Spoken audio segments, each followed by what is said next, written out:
வணக்கம். இன்றைக்கி நம்ம சேனலில் அரிசி பருப்பு சாதம் ஒரு 2-3 வகை காய்களை போட்டு கூம்பி செய்கிறோன்னு சொல்லி பார்ப்போம். வாங்க வீடியோக்குள்ளே போகலாம். ஃபஸ்ட்டு அடுப்பை ஆன் பண்ணி குக்கர் வச்சுக்குவோம்.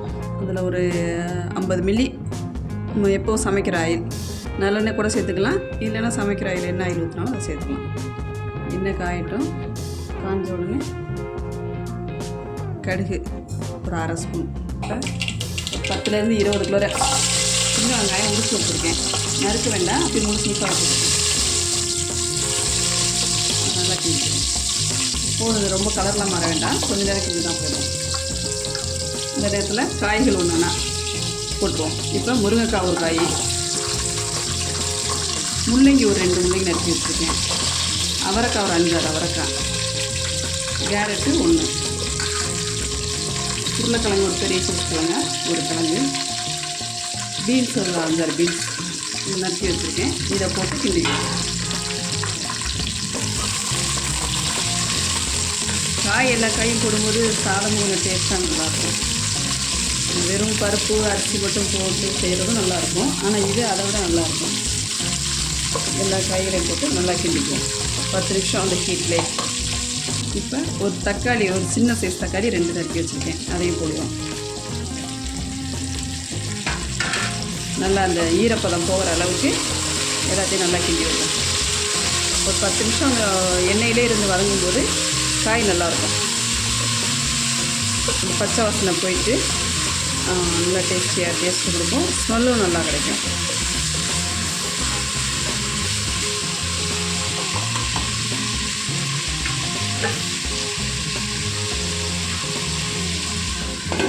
கொஞ்சம் மூடி வச்சுக்கணும்.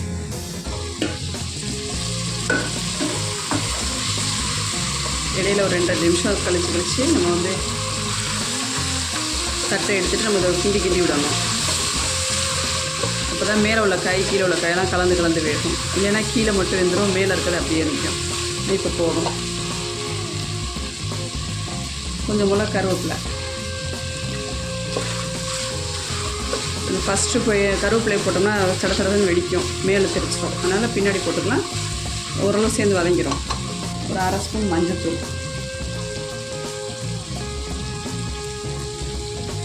சாம்பார் பவுட்ரு. நம்ம எப்போவும் வீட்டில் சாம்பார் போடும்போது, சாம்பார் வைக்கும்போது விற்கக்கூடிய பவுட்ரு, இதே போட்டுக்கும். காரத்துக்கு இதே நல்லாயிருக்கும். 1/2 ஸ்பூன் போட்டிருக்கேன். நமக்கு தேவையான அளவு உப்பு போதும். நம்ம கொதிக்கும் போது கொஞ்சம் எடுத்து உப்பு போதுமான டேஸ்ட் பண்ணி பார்த்துக்கிட்டு அப்புறம் பத்தலைன்னா மீதி போட்டுக்குவோம். முன்னாடியே போட்டோம்னா உப்பு ரொம்ப ஆயிடுச்சுன்னா உப்பு கசச்சிரும், அது நல்லா இருக்காதுல்ல. இப்போ வந்து அரிசியும் பருப்பும் ஒரு 1/2 மணி நேரத்துக்கு முன்னாடியே நல்லா களைஞ்சிட்டு ஊற வச்சுருக்கேன். இதை எடுத்து இப்போ போட்டுக்கிறேன். ஓரளவுக்கு அரிசி, 100 கிராம் பருப்பு போட்டிருக்கேன்.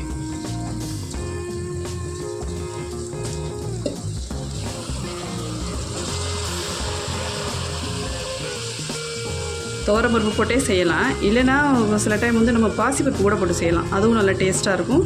சாதம் ஒத்தையாக நல்லாயிருக்கும். நல்லா கிண்டிக்குவோம், காயோடு கலந்து நல்லா கிண்டி விட்டுக்குவோம். இப்போ வந்து தண்ணி ஊற்றிக்குவோம்.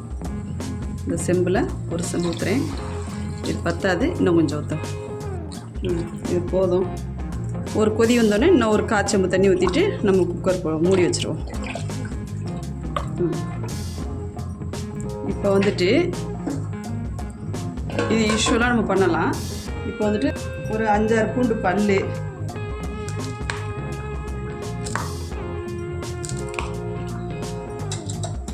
சீரகம் 1 ஸ்பூனு,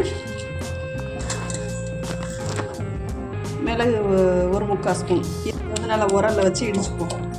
அரைச்செல்லாம் போட வேண்டாம், இது வந்து உதலையாக இடிச்சு தான் போடும். இடிக்க வசதி இல்லை, இந்த உரல் இல்லை அப்படின்னா மிக்ஸி ஜாரில் போட்டு தண்ணி ஊற்றாமல் சும்மா ஒரு ஓட்டு இந்த ஒன்றில் பாதியாக இந்த மாதிரி இடித்து வச்சுருக்கேன்.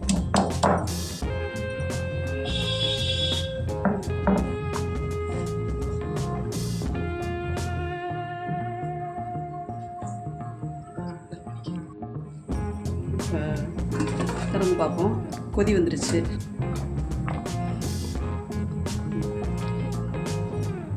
இந்த ஸ்டேஜில் இந்த இடித்து வச்சுருக்கோம் இல்லைங்களா, இது வந்து அதில் தூவி எடுக்கும். அப்படியே இப்போ அந்த மிளகு சீரகம் அதெல்லாம் போட்டோம் இல்லைங்களா, உப்பெல்லாம் போதுமா அந்த காரம்லாம் போதுமான்னு சொல்லிட்டு கொஞ்சம் டேஸ்ட் பண்ணி பார்த்துக்குவோம். உப்பு போதும், நம்ம அந்த சாதத்துக்கு ஏற்ற அளவு உப்பு இருக்குது. கொஞ்சம் இந்த பக்குவத்தில் வந்து கொஞ்சம் உப்பு சுருக்குன்னு இருக்கணும். ஒரு கல் கூட இருந்தால் தான் நம்ம வெந்து எல்லாம் சமமாக வந்ததுக்கப்புறம் கரெக்டாக இருக்கும். எனக்கு கொஞ்சம் சுருக்குன்னு நல்லா இருக்குது. இது போதும். இதை நம்ம வந்து இப்போ மூடியை போட்டுட்டு விசில் போட்டுடலாம். இந்த டைமிங்கில் கொஞ்சம் நெய் வேணும்னா சேர்த்துக்கலாம். நான் ஒரு 1/2 ஸ்பூன் நெய் சேர்த்துக்கிறேன். இல்லை நெய் விருப்பம் இல்லைன்னா நல்லெண்ணெய் இருந்தால் கூட சேர்த்துக்கலாம்.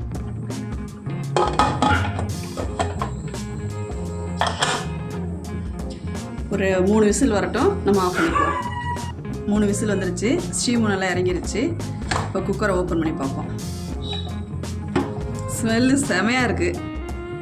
இதில் வந்து இப்போ எல்லா காயும் போட்டிருக்கோம் இல்லைங்களா, நம்ம பிள்ளைங்களுக்கு வந்து தனித்தனியாக காய் செஞ்சு கொடுக்கும்போது நிச்சயம் சாப்பிடாதுங்க. அந்த முள்ளங்கியெல்லாம் சாம்பாரில் வைக்கும்போது எடுத்து கீழே போட்டுருவாங்க. இதில் ஆனால் செய்யும்போது அவங்களுக்கே தெரியாது, டிஃப்ரெண்ட்டாக இருக்கும், சாப்பிட்ருவாங்க. எல்லா காயும் அந்த சத்தான காய்களும் கிடச்சி அந்த சத்தும் கிடச்சி போயிடும். சாதமும் நல்லா சாப்பிடுவாங்க. இது ஒத்தையாக நல்லா இருக்குது. ஸ்மெல்லும் செமையாக இருக்குது. நான் 2 டைம் விசில் வர்றதுக்குள்ள என் பாப்பா வந்து பார்த்துட்டா, என்னம்மா வித்தியாசமாக இருக்குது ஸ்மெல்லு, என்னம்மா செய்கிறீங்கன்னு கேட்டு போகிறா. அந்த நெய், அந்த மிளகு சீரகம் பச்சை மிளகாலாம் இடித்து போட்டோம் இல்லைங்களா, அந்த ஸ்மெல்லு, சாதத்துலேருந்து வர ஸ்மெல்லு, காயெல்லாம் எல்லாம் சேர்ந்து ஒரு கலவையாக டிஃப்ரெண்ட்டாக இருக்குது. செம்ம சாப்பாடு. லஞ்சுக்கு நல்ல சாப்பாடு. பசங்களுக்கு காலைல ஸ்கூலுக்கு கட்டி கொடுத்துறதுக்கு நம்மளும் ஈஸியாக சிம்பிளாகவும் செஞ்சிடலாம். காய்களுக்கு காயும் சேர்ந்த மாதிரி இருக்கும், பருப்புலேருந்து எல்லாமே சேர்ந்த மாதிரி இருக்கும். இதுக்கு தொட்டுக்க வந்து தயிர் வெங்காயம் 2 அப்பளம், இதுவே போதும். அப்பளம் வைக்கும்போது கூட அப்பளம்னா பிள்ளைங்க விரும்பி சாப்பிடுவாங்க. அதனால் 2 அப்பளத்தை வச்சு சாதத்தை வச்சு கொடுத்துட்டோம்னா திருப்தியான சாப்பாடு. இந்த 2 அப்பளத்தை வச்சுக்குவோம். தயிர் வெங்காயம் வச்சுட்டு ஊறுகாய் வேணும்னா கூட ஊறுகாயும் சேர்த்துக்கலாம்.